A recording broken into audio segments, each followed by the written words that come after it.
할렐루야. 네. 그 담임 목사가 예수님인 교회가 있다면 어떨까요? 거기가 담임 목사가 예수님인 교회가 있다면 그러면 사람들이 많을까요? 적을까요? 네.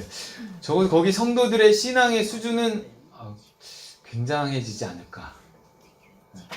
아니 특별히 예수님이요, 뭐 이렇게 제자반을 딱 만들어 갖고 일주일에 뭐 한 번이 아니라 막 일주일 내내 같이 숙식을 하면서 가르치고 훈련시키고 이런다면, 그렇게 뭐 한 달 코스도 아니고 1년 코스도 아니고 한 3년을 소수정예로 해갖고 예수님이 가르친다면 뭐 거의 예수님 수준 되지 않을까요? 그 하나님의 아들이 예수님이 3년에 걸쳐서 직접 가르치고 훈련시킨 제자들이 있어요. 네. 예배 때 꼭 정신 차려서 PPT 눌러야 된다. 3년을 넘게 가르쳐도 이게 제대로 안 되는 거죠. 제자들이 그랬단 말이에요. 제자들이 어느 순간 정신을 못 차리는 거죠. 네. 이게 뭐 하다가 하면 금방 놓쳐요. 이게 되게 어려운 거예요. 그것도 딱 12에 딱 12명. 딱 12를 3년을. 근데 결과는 어땠을까요? 결과는 예수님이 3년을 먹고 자고 하면서 가르친 제자들이, 그 중에 한 명 유모 씨는 자기 스승을 팔아먹고 그렇다고 막 또 자살을 해요. 그래서 죽었어요. 베드로라는 수제자는 막 3번이나, 수제자인데 예수님을 모른다고 부인했습니다. 나머지 제자들도 지들 살자고 다 도망가 버렸어요. 물론 결심들은 대단했죠. 저는 절대 배신하지 않습니다. 다 주를 버릴지라도 저는 아닙니다. 저는 주를 위해 목숨을 내놓겠습니다. 막 이랬어요. 훈련은요, 결심을 만들어요. 결심. 근데 사람은 이상하게 그 결심대로 살지 못합니다. 한동안은 그렇게 사는 듯한데 약간 결정적인 순간이 오면 이게 무너지더라고요. 예수님 말씀대로 육신이 약하기 때문이죠. 예수님이 잡히시던 날 밤에도 제발 좀 깨어 있어라 이러고 부탁하고 기도하고 와보니까 자고 있고, 또 갔다 와보니까 또 자고 있고. 이제 그때 예수님이 하신 말씀이에요. 41절 읽어보세요. 시작. 시험에 들지 않게 깨어 기도하라. 마음에는 원이로되 육신이 약하다고 하시고. 네, 마음에는 원이에요. 그래야 한다는 거 다 알아요. 근데 이게 잘 안 돼요. 예수님도 이거 아셨어요. 이 구절은 창세기 1장 1절 다음으로 유명한 구절입니다. 어디 갖다 써먹기가 되게 좋아요. 목사님, 내 마음에는 원인데 이 육신이 네, 성경적인 근거를 가지고 뭔가 자꾸 얘기를 하는 거죠. 맞아요. 그것이 사람입니다. 이게 결심대로 안 됩니다. 결심대로 안 됩니다. 누가 그렇게 살고 싶어서 사나요? 현실이 그러니까 어쩔 수 없습니다. 마음에는 원이지만 현실이 어쩔 수 없어요. 육신이 약합니다. 그래서 다들 그냥 그렇게 사는 거예요. 예수님이 아니라 누가 훈련시켜도 마찬가지예요. 언제나 예수님은 저기, 우리는 여기에 있습니다. 여기가 어쩔 수 없는 우리 자리더라고요. 예수께서 잡히시던 날 밤이었어요. 제자들과 마지막 식사를 마치고 그들을 데리고 기도하러 가셨습니다. 시작. 이에 예수께서 제자들과 함께 겟세마네라 하는 곳에 이르러 제자들에게 이르시되 내가 저기 가서 기도할 동안에 너희는 여기 앉아 있으라 하시고 그랬어요. 예수님은 우리의 수준을 아세요. 저기까지 따라오지 못하리라는 거.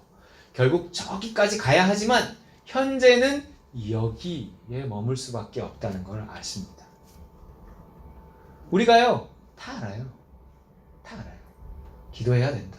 성경 봐야 된다. 전도해야 된다. 뭐 예배 잘 드려야 된다. 뭐 봉사해야 된다. 자기를 부인해야 된다. 다 알아요. 하지만 우리는 겨우 여기에 있어요. 이게 현실의 한계, 육신의 한계입니다. 물어보면 다 이유가 있어요. 다 이해가 돼요. 그게 여기예요. 여기. 하지만 여기가 우리 평생의 자리는 아니어야 된단 말이에요. 우리 중 누군가는 넘어서야 됩니다. 넘어서야 돼요.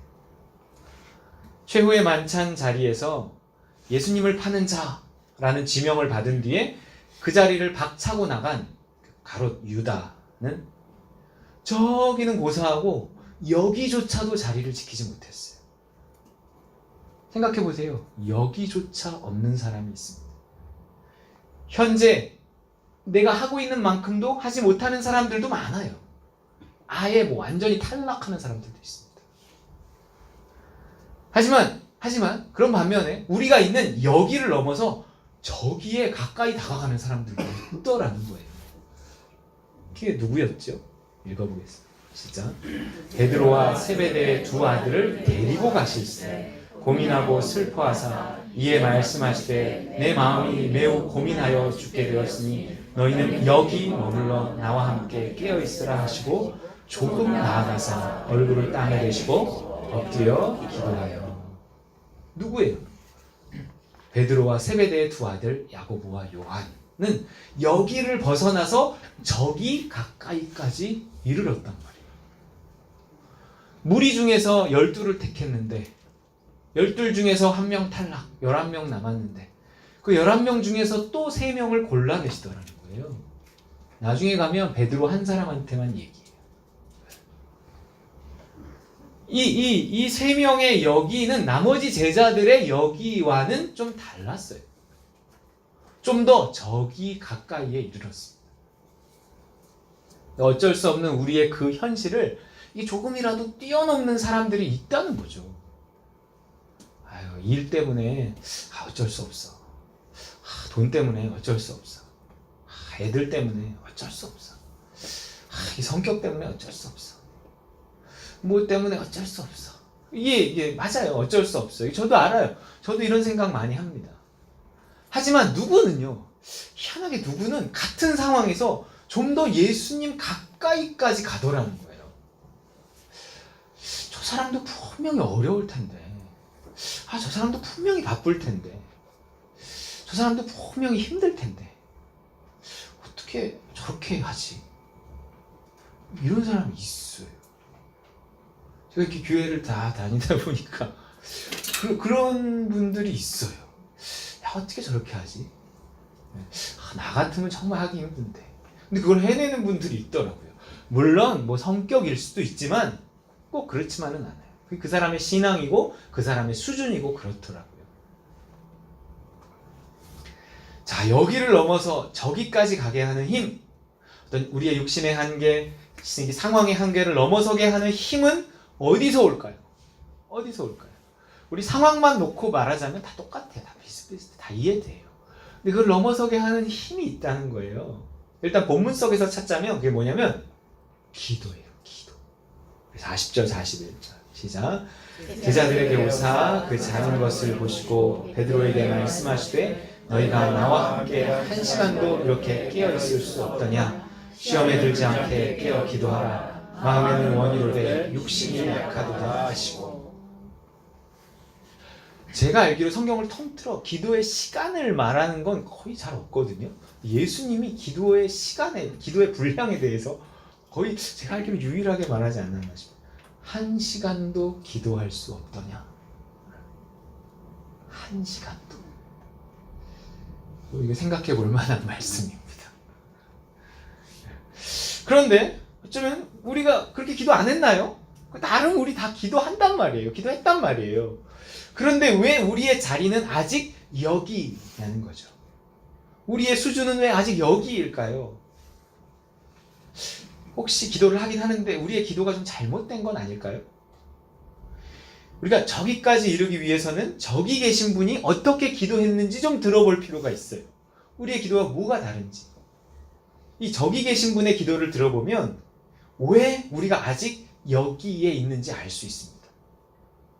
기도가 달라요. 기도가 달라요. 우리의 기도는 항상 내가 원하는 걸 이루어 달라는 기도입니다.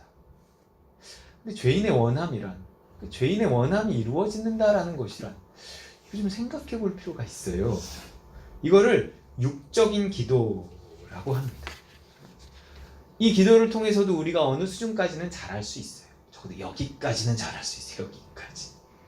그런데 예수님 기도는 어떤지 한번 볼까요? 39절 시작.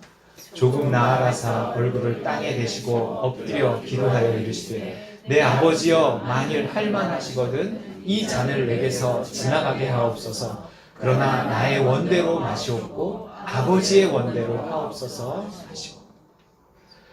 예수님의 기도는 내가 원하는 걸 이루어주지 말라고 기도하는 거예요. 지금 하나님, 내가 원하는 걸 이루어주지 마십시오. 아버지 뜻대로 하십시오. 이거를 영적인 기도라고 해요. 여기까지는 육적인 기도로도 잘하는데 저기까지 이르기 위해서는 좀 기도가 달라져야 된다는 거예요. 육적인 기도는요, 남을 바꿔달라고 기도하지만 이 영적인 기도는 나를 바꿔달라고 기도합니다. 육적인 기도는요, 환경을 바꿔달라 하고 기도하지만 영적인 기도는 나를 바꿔달라 이렇게 기도해요. 육적인 기도는 단순히 살려달라고 하지만 영적인 기도는요, 하나님 죽어서 살게 해주세요 라고 기도한다는 거예요. 이것이 저기에 이른 자의 기도예요. 또한 저기에 이르게 하는 기도입니다. 그래서 저기에 이르기 위해서는요, 소위 우리가 말하는 그 응답이 아니라 끝없는 하나님의 거절이 필요해요. 아세요? 하나님의 거절이. 우리가 여기까지 올 때는 응답이 필요한데요, 여기를 넘어 저기까지 가려면 하나님의 거절이 필요해요. 응답되지 않은 그 수많은 기도의 시신들을 넘고 넘어 앞으로 낙동강아 잘 이끌어라 그리고 가야 돼요. 내 소원 이루어져 믿음이 자라기도 하지만 이상하게 나름 한다고 했는데도 자꾸 좌절되는 상황 앞에서 이렇게 발버둥 치면서 뭔가 하나님의 뜻을 받아들이는 그 연습을 하면서 저기에 가까워지는 거더라. 이거는 살려고 기도하는 건데 하나님 자꾸 죽음을 내미시는 거예요. 그러니 그 죽음을 받아들이는 그 기도, 내 힘으로 되겠습니까? 그게. 그래서 이게 영적인 기도라는 거예요. 나의 원대로 마옵시고 아버지의 원대로 하옵소서 하는 거예요. 우리가 저기에 이르지 못하고 여기에 머물러 있는 자들은 어려움이 오면 금방 도망가 버린다는 게 오늘 말씀이에요. 우리의 수준이 여기에 머물잖아요? 그럼 어려움이 오면 금방 도망가요.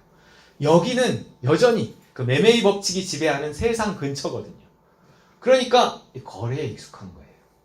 내 소원 이루어 주실 때는 딱 붙어 있지만 뭔가 신앙 때문에, 교회 때문에 어려움이 온다고 생각하면 도망쳐 버립니다. 살아라 이러면 오케이. 근데 죽어라 그러면 no thank you 이렇게. 우리 31절 읽어보겠습니다. 시작. 그때 예수께서 제자들에게 이르시되 오늘 밤에 너희가 다 나를 버리리라. 기록된 바 내가 목자를 치리니 양의 떼가 흩어지리라 하였느니라. 그들의 결심과 상관없이 제자들이 예수님을 다 버린답니다. 왜 버릴까요? 언제 버릴까요? 이 응답될 땐 안 버려요. 살만할 땐 안 버립니다. 잘 될 땐 더욱 버리지 않아요. 하지만 목자를 치리니 하는 거예요. 이 목자가 무능해질 때, 예수님이 응답해 주지 못하는 것처럼 보일 때, 뭔가 기도했는데 잘 안 풀릴 때, 원하는 게 이루어지지 않을 때, 이게 예수님에게서 멀어집니다. 예수님에게서 멀어지면 보통은 교회에서도 멀어져요. 증세가 서서히 나타납니다.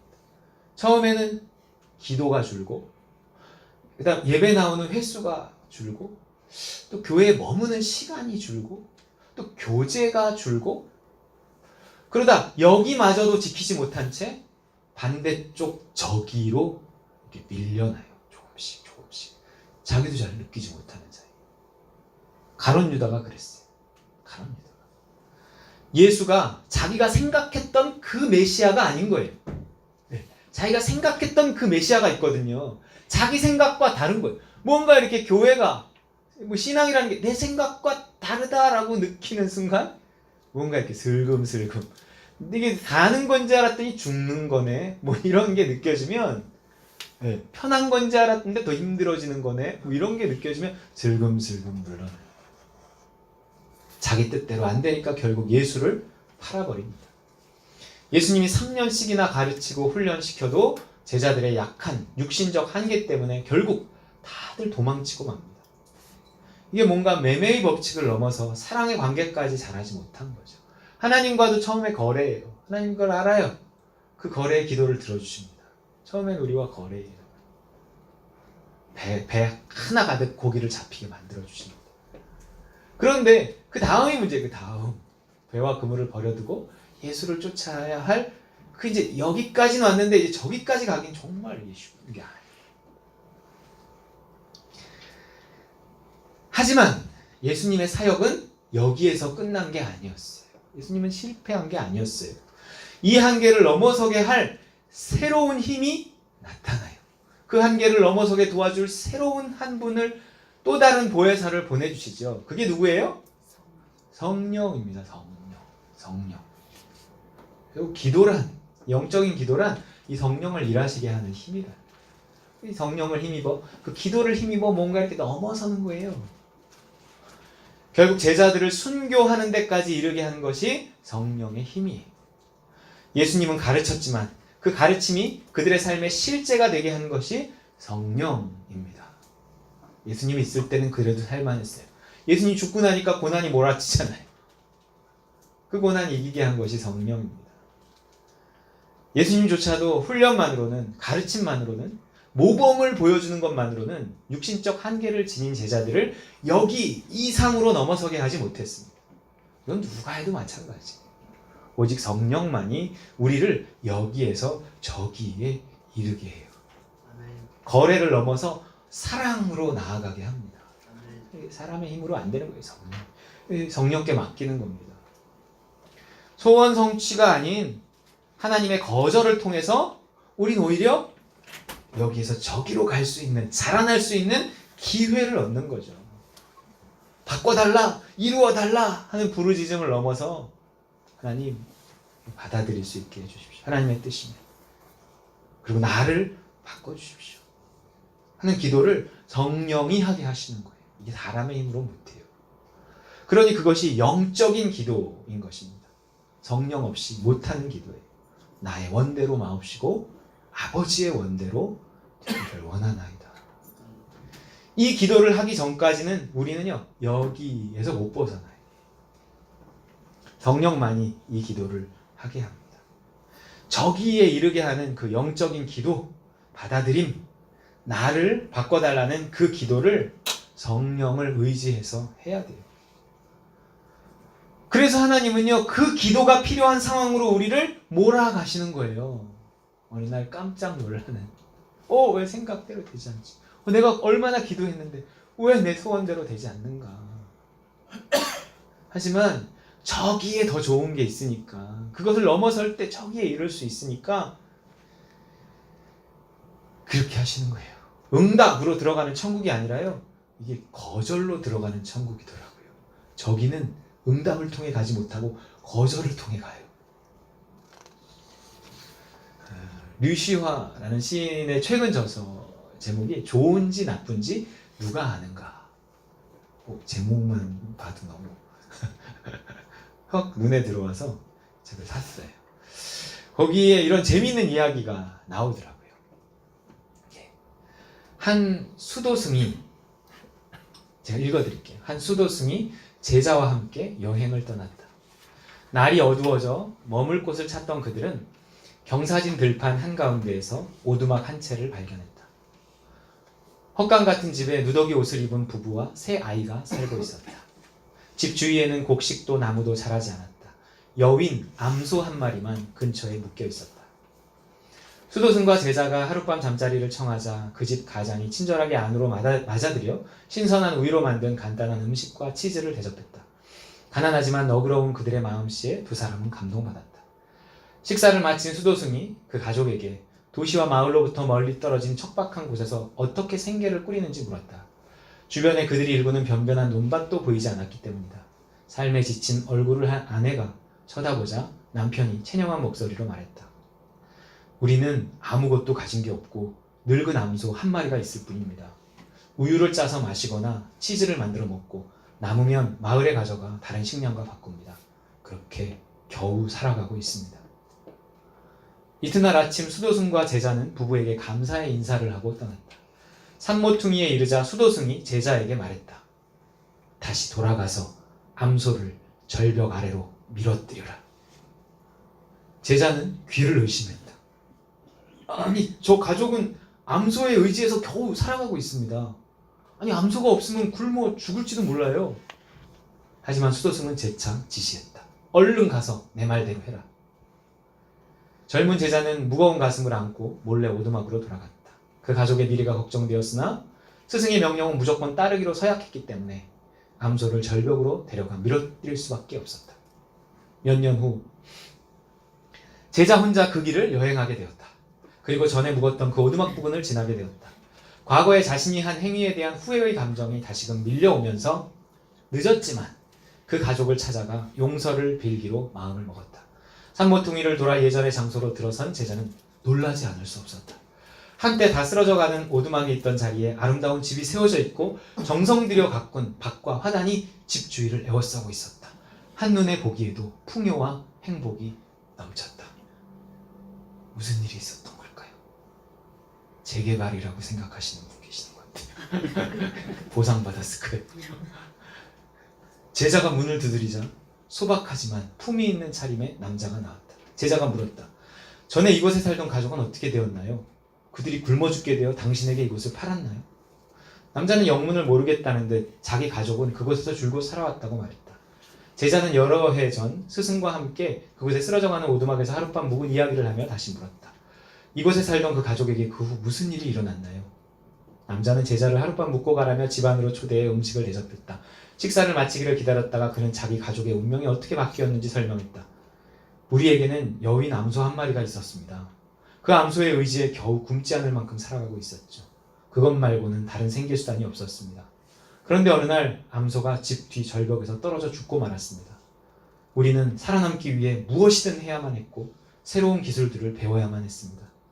버려진 밭에 약초를 심고 묘목들을 키웠습니다. 다른 길을 찾지 않으면 안 되었습니다. 그 사건은 우리에게 최고의 행운이었습니다. 그래서 지금 이렇게 훨씬 의미 있게 살게 되었습니다. 이야기는 여기까지입니다.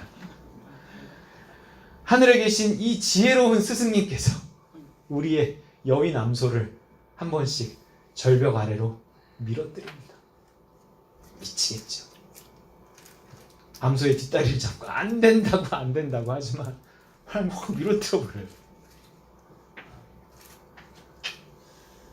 아무리 우리가 많이 알고 무슨 훈련을 받고 심지어 예수님한테 직접 배웠어도 이게 성령이 없이는요, 이게 머리만 알지 가슴으로 못 받아들입니다. 저도 아는 것만 하나도요, 어느 날 뭔가 기도를 게을리하고 은혜가 떨어지면요, 온갖 근심이 막 폭풍처럼 막 밀려오고 이렇습니다. 결국 원망하고 도망치고 배신합니다. 그리고 죽기는 싫기 때문에 막 그래요. 죽음이 앞에 오는 것 같으면, 큰일 날 것 같으면 막 매달리고 안 죽으려고 발버둥 칩니다. 근데 뭔가 그것을 넘어서게 하는 힘이 이 영적인 기도에서 나온다는 거예요. 성령을 의지해서 십자가 붙들고 하는 기도. 그때 성령을 의지해서 기도해야 하는 거예요. 그러면서 하나님의 거절을 해석하고 받아들여야 하는 것입니다. 성령이 그걸 도와주시는 거예요. 우리의 소원 이루어주시는 일도 도와주실 수 있지만 그 소원 성취를 넘어서 하나님의 거절, 그것을 받아들여 여기에서 저기에 이르게 하는 그 일을 성령께서 하시는 거예요. 나의 원대로 마옵시고 아버지의 원대로 되기를 원하나이다. 저기라는 곳은요, 삶의 자리이기 전에 죽음의 자리예요. 예수님의 저기가 어디예요? 죽음을 받아들이기에 발버둥 친 자리였단 말이에요.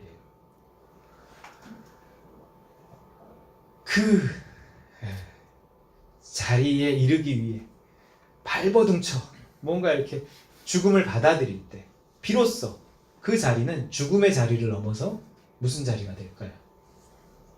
부활의 자리, 생명의 자리, 자유와 행복의 자리가 되는 줄 믿으시기 바랍니다. 이제는 우리 이제 좀 여기를 넘어서 우리 저기에 이르러 죽음까지도 받아들여 비로소 천국에 이르는 우리 따릉과 누림 식구들 다 되시기를 주님의 이름으로 축원드립니다. 주신 말씀 붙잡고 기도하겠습니다. 내가 받아들여야 할 것이 무엇인가? 나는 아직 하나님과 거래하는 여기에 머물고 있는 것은 아닐까? 정말 모든 것을 수용하고 받아들이고 하나님께 감사할 수 있는 그 저기, 그 정말 죽으라고 해도 죽을 수 있는 저기, 그래서 진정한 자유와 행복과 부활에 이르는 하나님, 그러한 우리의 믿음이 되게 하여 주옵소서. 우리 주신 말씀 붙들고 기도하겠습니다.